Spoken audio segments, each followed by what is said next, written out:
What's going on, everyone? Danny Vega here, also known as Danny V, and welcome back to the Danny Vega Show. All right, guys, you know what time it is. It's time to review ObiWan Kenobi's finale. Whoa, did I say that? Did I do that? I guess I should just be calling myself Darth Vega because, man, I am hating on the show and I hated this season finale.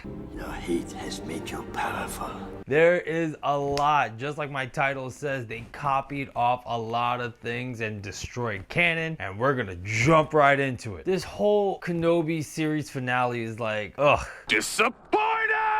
This definitely wasn't Kenobi's story. We called it. It was Reva's story. She gets her redemption because she's a good person, even though she killed innocent people. But let's forget that and let's make her good because everyone deserves redemption. Princess Leia, because she is the best thing ever and she's the smartest 10-year-old in the galaxy. And then not only that, because of her, Obi-Wan and everyone wins. Yeah, wise words from a 10-year-old. Makes total sense. Dude, this show, and I usually don't like saying stuff like this, but dude, this show is very feminist energy to the max. Dudes can't do anything right. All of a sudden, all the female characters can. And I don't want to be that guy. I'm usually pretty neutral in it, but this was just like the nail in the coffin for me. The fact you made Owen a badass, like he's just like you trained his father. Just to have Baru be like, I'm not leaving. We're staying our ground because rock and roll. All of a sudden, Aunt Beru knows Reva's gonna come at night to attack. How?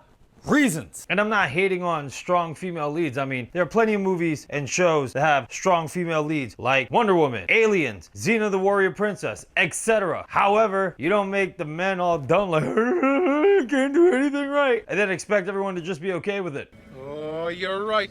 And when you're right, you're right. Like I said, Obi-Wan can't do anything right. And then his fight with Vader, which they claim to be as good as Revenge of the Sith, and it's not. Loses. Gets piled, buried under. But then, oh, Princess Leia. And all of a sudden, now he's super strong. For no reason, just force-worthy. There is no character development there. He just chooses the Force. And yeah. And I hate when characters do that they're just good for no reason. And it happened. And I was like, fuck!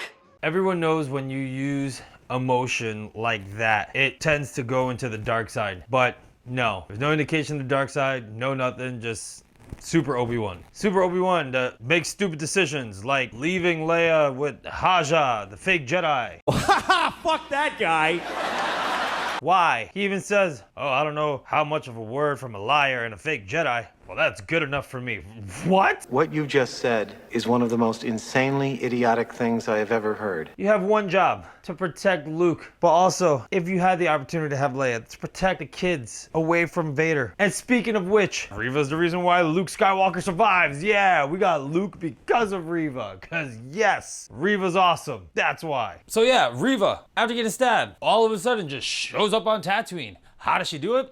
Don't know. Reasons. She's in a weakest state, like, I'm looking for Owen. And then lasts all day without dying. Why? Reasons. Dude, how is she not dead? She got a lightsaber in her twice. I don't understand. Dude, Qui Gon must be really pissed right now that everyone all of a sudden could survive using the Force. But then not only that, they're breaking a lot of continuity. Like, Leia doesn't get her mind wiped. So, yep, Qui Gon Jinn being a Force ghost. He can't become a Force ghost. Because if you watch the Clone Wars, remember, Obi-Wan Kenobi and Anakin saw him on Mortis. And one reason only, because the planet was super strong with the Force. Because Qui Gon didn't complete his training. Because if you remember the whole thing with the Clone Wars, when Yoda asked, Show yourself. Can you? I cannot. My training was incomplete. then he tells Yoda to go find the priestess who teach him how to become immortal and project himself into a Force ghost. So seeing Qui-Gon at the end, as much as it is nostalgia bait, it breaks canon yet again. Dude, an Inquisitor chasing Luke, not only that, when the camera pans, it showed that he was leaving, but if he saw her lightsaber, which I don't know if he did or didn't, but if he did, breaks canon, remember. For the first time he gets introduced to a lightsaber was from Obi-Wan. So I'm watching this, and the series reminded me of something a lot. And I was like, what the hell does this remind me of?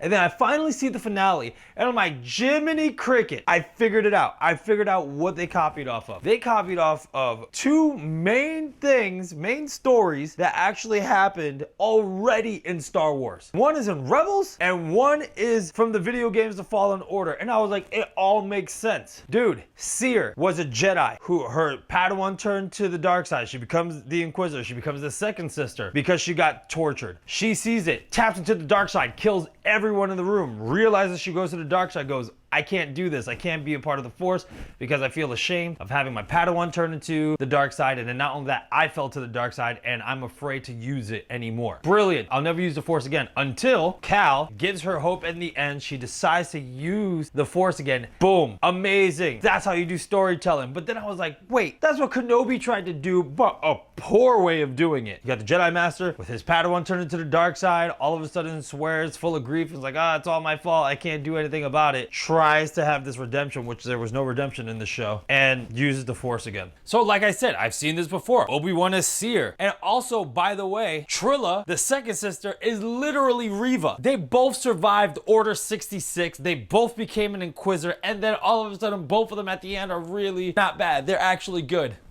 Yeah, but with a hint of Star Wars Rebels of Ahsoka versus Vader. That entire fight at the end was Ahsoka versus Vader. When Ahsoka goes to fight Vader, she talks to him about being so vile that he would never be that. And then Darth Vader says, Anakin Skywalker was weak. I destroyed him. It's the same thing with Obi-Wan and Darth Vader in this. You didn't kill Anakin Skywalker. I did. But not only that, he cut half the Master see Anakin's face, just like Ahsoka did in Rebels. And to me, I'm like, okay, we've already seen this in both the video games and in Rebels. There's nothing new. There's no emotional ties. There's no nothing. And then on top of that, both Rebels and the video game Fallen Order did it way better. Look what happened to Trilla, the second sister. You have failed me, Inquisitor. Avengers! She just messed up of not getting into Holocron. And what happened? Darth Vader just came up right behind her and sliced her down like she was nothing. That's what should have happened to Reva. He should have walked in there, crack, okay, next Inquisitors. By the way, what happened to them? What happened to the other Inquisitors? What happened to the brother and all that? They don't come back until Rebels? What is happening? I have so many questions. But again, it goes to show you Disney doesn't care. None of them care about what they're doing. They're ripping off their own shows. They're, coming up with just some crazy nonsense and breaking canon. They just don't care, like I said in my last video. Like I said, when the fans do a way better job than the actual company, is a big problem. Disney is definitely plummeting. Their stock is plummeting. Get woke, go broke. And hopefully things change in the foreseeable future. Now, as always, if you like this video, don't forget to like, subscribe, and hit the little bell button for more future videos. And don't forget about my 1K giveaway. Once I hit 1K, one lucky winner will win a grand prize of $100. And don't forget to leave a like and a comment and share the video to double your chances to win. I love you. Be safe, and I'll talk to you next time. Peace.